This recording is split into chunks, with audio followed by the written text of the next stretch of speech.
I believe we are live right now, but I don't want to start talking if we're not, so let me just make sure and check on my phone.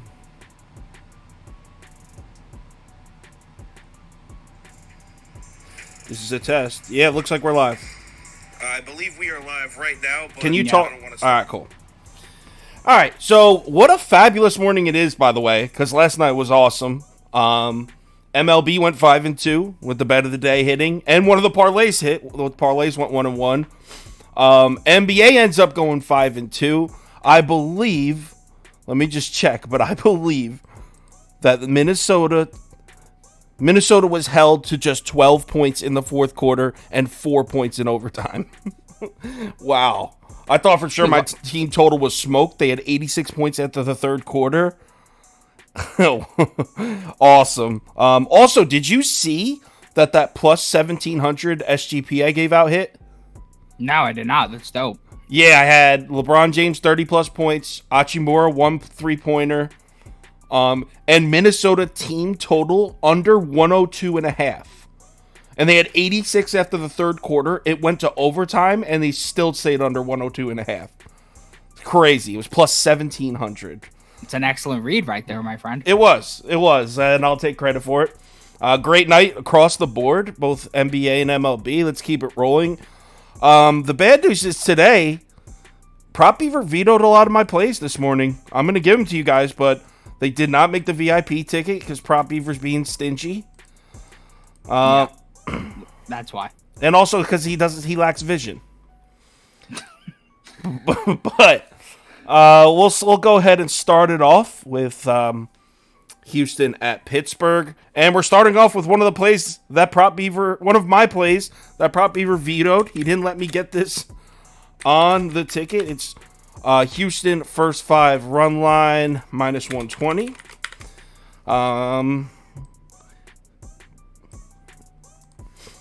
So obviously Houston's coming off a loss. It's insane that Houston's yet to win a series yet this year. Okay, so Urquidy, he was solid on the road all last season. 8-3 with a 3.74 ERA and just a 4.24 slugging percentage allowed on the road. This dude was reliable on the road. His first road start of the season, what do you know, went pretty well. He gave up 7 hits, but just 1 run. 7 hits over 5 1/3 is not that bad, contrary to what Prop Beaver's probably about to try to tell you. Rich Hill's pitching for Pittsburgh, and I think we all can get on board. I think we all can join hands and unite in saying Rich Hill is not reliable. Yeah. And one thing Houston has done very well this season, they're struggling in a lot of areas, but one thing they've done very well is hit left-handed pitching. They're 4th in the MLB in WOBA, 3rd in OPS against lefties. So combine all that together, Houston's going to be winning this game after 5 innings. Yeah, so I wanted to give this out as the first 5 team total over, but ultimately decided let's try and get an angle where most people can get it regardless of the book. I like the Houston-Pittsburgh first 5 over 5 minus 110. Total for this game opened at 8 and now as high as 9.5 on some books with sharp money all over the over. Rich Hill looked dreadful his first 2 starts. A 12.1 expected ERA, 5 home runs allowed through 9 and 1.44 whip. Now he's going to face the Houston Astros, who lit his ass up the last time he faced them. If you know Rich Hill is worse at home. You fade Rich Hill at home, and if he's hot, not just regularly, if he's hot, you ride with Rich Hill on the road. Fortunately, he's not hot right now. He looks terrible. I think the Astros will smash him. But on the other side, I think that the Pirates could get a few runs off as well. I don't think Urquidy's that great. 7 hits in his last game. I mean, Kyle, the average hit total for these pitchers is set at 4.5. 5.5 is quite high. If he's allowing 7 hits, it's not a good game. Regardless of what you're saying, it's not a good game. So he allowed 7 hits to that team. The Pirates have a lot of speed. When they get base runners on base, they've been able to make the most of it thus far. And against righties, they've been producing quite a bit. The last 4 or 5 right-handed pitchers they faced were giving up at least 2 or 3 runs in the first 5. So Urquidy, I think he's subject to give up at least 1 or 2 runs here, and that will push us over this first 5 total. So if you're saying Urquidy's going to give up 1 or 2 runs, essentially we agree, because you're saying it's going to go over 5, which means you think Houston's going to score 3 to 4. Yeah, but my side isn't square as shit, and your side's square as shit. So, which is why I don't think it's square. Pittsburgh's been winning. I think the way that this is priced, I don't find this square. I think it's overpriced for a reason. Let's move no on. Jordan Alvarez, by the way. Oh, shit. That sucks. Yeah, let's lay a half run. Was that listed on RotoWire? If it is, I missed it. I actually didn't see that either until just now. Thank you, Carlone Peterson. I guess they must have updated that. Hold on. I'm sorry to put the show on hold, but I need to check this. Was this on RotoWire and I literally looked past it? Yeah, he's not on there now, but also the lineup's been confirmed in the last half hour. So he might have been on there earlier. I have no way of telling right now. Damn. Well, that sucks. It's a good thing it's not on the VIP. Next game. Padres at Mets. Another play that Prop Beaver vetoed. I'm on New York Mets, first 5 money line. Now, did this freeze? It did for like a second. Okay, we're back. Okay. So I'm on the Mets, first 5 money line, minus 108. Now, Prop Beaver's about to give you a bunch of mess about the Mets not being able to hit lefties. That might have been the case for some stretches last season. But this Mets team can hit lefties. They can. They're loaded with talent, at least in the 1 through 5, 1 through 6 of the lineup. But back end of the order definitely needs some work. But the main reason for this bet is not the Mets lineup, though. It's Tyler McGill. Last year, Tyler McGill was better at home. He also pitched better in day games, so this is the perfect spot for him. And a majority of this Padres lineup has never seen Tyler McGill before. I wrote down Padres used their 4 main bullpen pieces last night, but I'm taking a first 5, so I don't even know why I wrote that down. It's kind of irrelevant. So, yeah. And also, Blake Snell on the road. Now, I know last year he kind of put that split to rest a little bit. He was pretty good on the road last year. But if you rewind 2 years ago, this dude was unbettable on the road, and I haven't let that die. I don't like him. I don't trust him on the road. So I'll take the Mets first 5 money line. But again, this one got vetoed. Hey, that's like such crazy talk, what you just said. Yesterday, the Mets faced Ryan Weathers. If you looked at Ryan Weathers, possibly could have been worse than Patrick Corbin heading into that start. And he allowed just 3 hits and 1 earned run to the Mets. This team can't hit lefties. 2 earned runs against Braxton Garrett, 3 earned runs against trash-ass Trevor Rogers, 0 against Wade Miley, 0 against Luzardo. This team cannot hit lefties. And on top of that, Blake Snell, as you said, he put those road splits to rest. The guy's looking pretty good. Tyler McGill is tremendously overvalued from these first 2 starts against a bad Miami Marlins lineup. I mean, you know, the last 2 times we've been on them, we're literally praying for runs. Now Tyler McGill, all because he had 2 great starts against the Marlins, it's like, oh, let's back him against the Padres? Hell no. Hell no. My basis for McGill was based on last year's numbers, not just his starts against the Marlins. And then what about so why don't you base your data on the second half of last year's numbers where he was awful? You're nitpicking now. Not really. I'm actually using the most current data. You're the most current data in the smallest of sample size. By the way, the Mets, about a middle of the pack against lefties this year. What's your stupid-ass bet? I'm passing because I don't need to bet the stupid-ass game. All right, cool. You can watch me. If anything, actually, I put in our parlay on the VIP the Padres first 5 money line. Padres first 5 money line? Oh, bad pick. You can watch me cash from the sidelines. All right, bet. Next game. Twins, White Sox. I have the Mets pie charts in the bottom right corner. That's wrong. Whatever. So Twins at White Sox. I passed on this one just because how the hell could you make a prediction on Giolito right now? He looked like the worst pitcher in baseball last year. And you know what the thing is, too? Like, even last year, we saw Giolito, like, really start to fall off the tracks. You look at his starts against the Twins, he never gave up more than 2 earned runs. He hasn't done, like, 10 starts against them, bro. So, like, I hate Giolito. I want to fade the life out of him, but I lay minus 150 to do so. I'm good. Yeah, fuck that.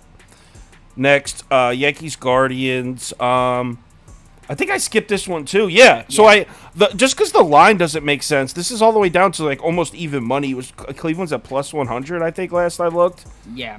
And you got a kid making his first major league start. Public's all over the Yankees. Why is that line? Why is it almost even money? So here's my thought process. That total that opened at 8.5 is now 9.5 right now.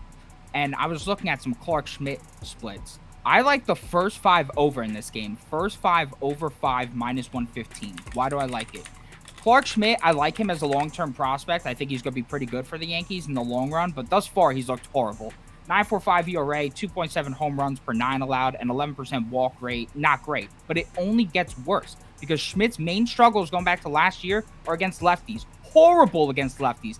573 WOBA thus far against lefties. Real bad.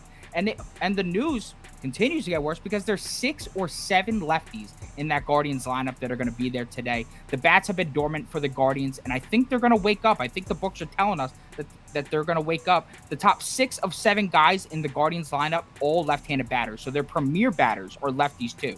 So I think they're going to be able to get to this kid. That's why they're pricing this total so high. On the other side, you got a guy making his first start. Battenfeld, he struggled to generate K stuff in the minors. He only had a 15K percentage in his last year in AAA. If you're not going to strike out the Yankees, I think that's like a recipe for disaster. He didn't look good in his first AAA start either. I just think that personally, you're going to give me a hot bats with the Yankees, a good lineup against righties, and you're going to give me Schmidt, who stinks against lefties. Those are where the runs are going to be scored in this game with the bullpens both being strong, in my personal opinion. I can get on board with that. I like that. I like your reasoning. All right. Next. Cubs at Mariners. Dude, that was a great call by you yesterday. I apologize on that. I should have never even doubted the Cubs. I should have known that we would have scored. We would have came back and scored 9 runs in the third. Basically, I look at that as you turning your back on your roots. We're Cubs guys. We're Cubs guys. First, we have the hat and everything. Yeah, first bet of the day of this season was Cubs at plus money. They cashed for us. They cashed again for us and plus money when we made them the bet of the day again. The Cubs are a fan of us, so you have to believe in them. They believe in us. Yeah. For this game, Beaver vetoed this one. But the reason, so you can be the decider. This is so square. What I just typed on the screen is so square. First 5 under 5.5 at plus 100 with 2 great starters on the mound. Tell me that's not the books begging you to bet it. Like, I get it. It's square. But that's exactly my reasoning. You have 2 great starting pitchers, and this first 5 totals at 5.5 at plus money. Beaver's going to tell you the weather. Go ahead. Say your stupid ass shtick about the weather.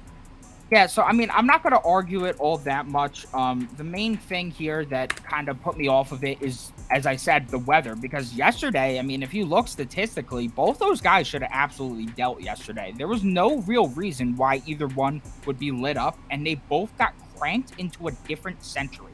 Then you look at the weather report, and you're seeing a 30% boost in home runs and a 15% boost in runs with the wind blowing out straight to center. And it's like, okay, maybe I could see why. Almost every hard hit ball yesterday was leaving the park. It was ridiculous. And now you got people betting up the over. The books are adjusting. So that's why I wanted to leave it all for the ticket, because yes, it is square. But in terms of if you're playing a price at plus 100 with 2 studs like that, then yeah, that's a good play. All right. I mean, I like that website that you and Toast use where it shows you the it's like base Ballpark hit percentage. Yeah, that's a cool website. Yeah. All right. Next game. We're cutting it off at the end of the... Only 4 games left because we're cutting it off after the day games. Cardinals at Rockies. The total for this game is now at 13. What the hell? Yep. There's no chance that I'm even taking a stab. I don't even agree with your pick on this one just because I don't know how you trust... If you did... Okay. If you're not going to trust the Cardinals against the lefty, like, how are you going to trust them against this lefty? Like, how are you going to trust them against Arena? Because... Well, Urena isn't a lefty. He's a righty. Yeah, but he's a lefty. He's a lefty in spirit. He's Jose Urena. I don't really think I need to discuss more than that. This doesn't even need to be a play in terms of the first 5 either, as you saw with the Cardinals yesterday. They were down 5-2, and what happens? They go on an insane run. They score 4 runs in the 7th, and they piled on some more runs later. This is a pure bet against that bullshit Rockies bullpen. I think this will be a pretty even game through the first 5. Flaherty keeps allowing way too many guys on base. 6 and 7 walks in his first 2 games. Is this guy on crack? But simply put, the Rockies' bats are putrid. Flaherty has great history against the Rockies. I think it's going to be somewhat equal. Both sides score. But once you get to those later innings, man, I cannot even put into words quite how bad the Rockies bullpen is. And the Cardinals just feasted on that yesterday. They wasted a lot of guys. I think they can feast on them yet again here today. Ultimately, I just think this Cardinals team is going to win this series, and I think they could do it with some power. So if I'm going to lay the 1.5 to reduce that juice, I will gladly do so. Well, to answer some of those questions, I texted Toast and I was like, "Yo, Beaver's not going to make the live stream. Can you make it?" And he just now answered me. So he's on Alaskan time. Yeah, well, I mean it's 7 a.m. there, so he's probably just waking up. But yeah, so judging by the price, it seems like people they don't want you laying the 1.5 here. So that's the only reason I could get behind it. It's just I really liked the Cardinals that one night in a spot where like I thought there's no way they were going to lose, and they blew it for me. So I'm a little salty when it comes to the Cardinals right now. Yeah. Next game. Brewers at D-backs. I skipped it, but I know you have a play you like, so I'm going to let you talk.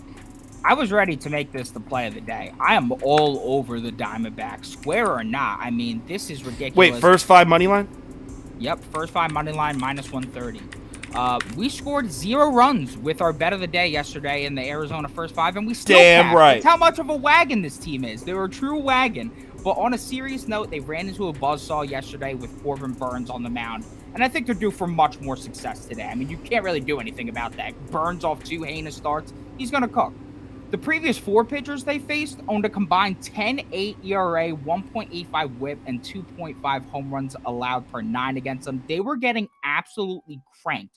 On top of that, as a career starter, Jansen Junk isn't that great. He owns a 4.94 ERA, 3.59 WOBA, which is pretty high, a 2.3 home run per 9, so he allows a lot of hard contact, and he also has a 1.44 whip. If you're going to put Diamondbacks base runners on the bases, good luck, because that team is super fast.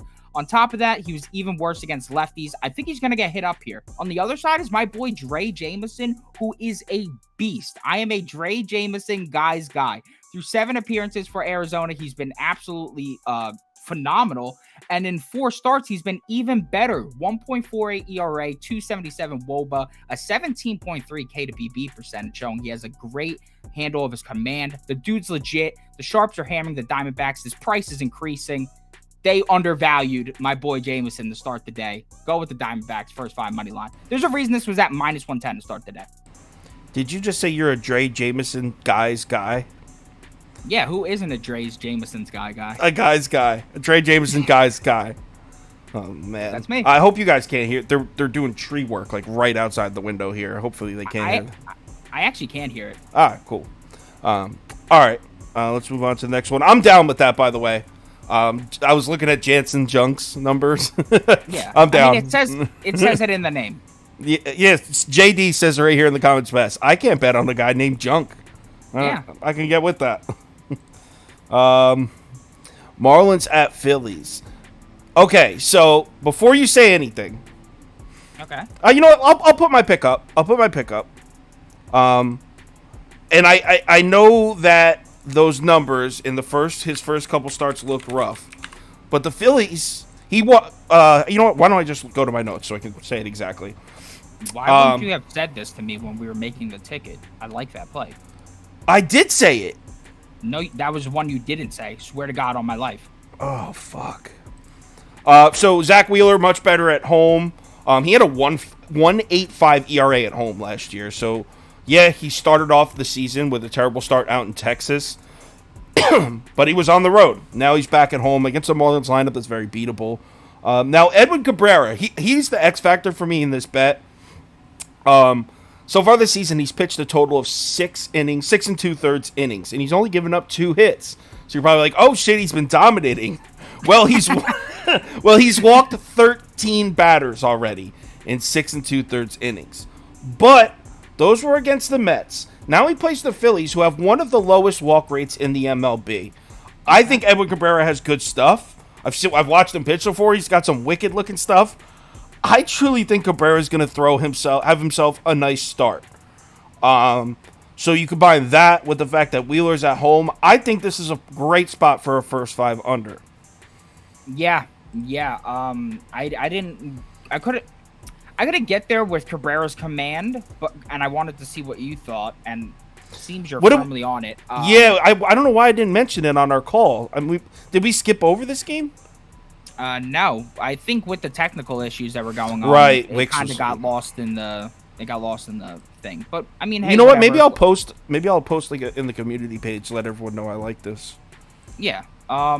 Yeah, but I mean, I like it too. I want to back Edward Cabrera at some point. Like, this guy was good last year. There's no denying that. I think that he has a lot of talent in terms of just the amount of hits allowed himself. I mean, that shows some talent. It does. But the walk rate, that's always a concern.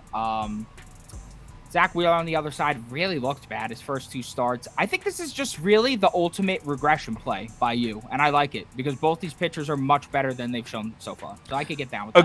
Agreed. A couple. I like this. Hey, Phillies don't walk. Good pick. Love it. Blanda, a guy's guy. Yeah, a Dre Jansen, whatever guy's guy. A true guy. And this guy wants to bet a Nerfie. Oh, I hate Nerfies, man. They're just too small of a sample. It's too small of a sample for any of the math to... I mean, I get it. If you're going to bet, like, 5,000 Nerfies over the season, then maybe that's enough data where you could count on drawing a profit. But it's 6 outs. It's just not enough for me. I don't mind the Nerfy bet. I mind the Nerfy pricing. That's what gets to me. The minus 140 pricing and the minus 160 pricing on some of these. That's what completely drains the value from a Nerfy. Yeah. I mean... You're talking about, even if you're talking about like minus 145, you're talking about you got to hit it 61, 62% just to break even. And that used to be a standard minus 110 on both sides. So. People love those Nerfies. Like, yo, they're fun. They're like fun they bets. Are fun. It's just awesome. Like mathematically, I hate them. Yeah, we're out. We're out of that. All right. And the last game we're going to touch on, just because I still got to get 2 NBA videos up, and he's got to do the ticket for the night game, so we just didn't have time to do all this for one live. So this is the last game. Did you veto my pick for this one too? You did, you son of a bitch. So there's what are we just gonna have 25 picks today? Let's just have 25 picks today for the first 6 games. Well, let's just completely abandon what's brought us 9 units and let's just put bets on everything. Well, when they're 25 smokers, I'm on the Angels. Oh, that's supposed to say first 5. Angels first 5. Now, there's a reason that this number is at 2.5 and price to the over. It's because the odds makers are thinking the same thing I am. Mackenzie Gore, his stock is at an all-time high. Time to sell. I know he actually looked all right in his first 2 starts. And to be honest, I don't even know who Griffin Canning is. Apparently, he pitched for the Angels in 2021. I don't know if he was hurt last year in the minors. I don't know. Who cares? That's why I'm sticking to the Angels' first 5, because it's irrelevant what he does. Angels lead Major League Baseball so far. And by the way, we're getting to the point where we have a decent enough sample size to start looking at this data. Angels lead the MLB in both OPS and WOBA against lefties. This is a lefty who... in my opinion, it's very overvalued. I think they definitely get 3 off him. There's a reason it's priced like this. Give me this. Here's one thing I do want to look at with you real quick, though, right? So the Angels are number 1 against lefties, right? Yes. All right, here's the 3 pitchers they faced. Patrick Corbin on the road. Yusei Kikuchi on the road. Ken Waldichuk, who in my mind is the worst pitcher in baseball right now. And then Kyle Muller, an actually good left-handed pitcher, held them to 1 run. And now Mackenzie Gore, who fits in right with those. Who's actually good in the first half of the season until his velocity kicks. I mean, I don't think he's good. So you don't have a bet on this game. You're passing. Nah, pass. All right. Well, that was a quick one, but like I said, we didn't have time to go through all the games. All right, so the VIP ticket is for the afternoon games is up. The VIP ticket for the night games, I didn't even look at them yet. So, I mean, that's going to be probably like another 2 or 3 hours before it comes up. We'll get to them. NBA videos going up on YouTube. The Raptors game should be up in about an hour. And then give me about 2 hours for the Pelicans game. They're recorded. I just need to do the line movement segment. There's a couple things I need to add to it. So that'll all be up. Let's stay hot. We're having a nice week. Let's keep it rolling. Remember to bet responsibly, and I'll talk to you guys soon. Good luck with your bets today, guys.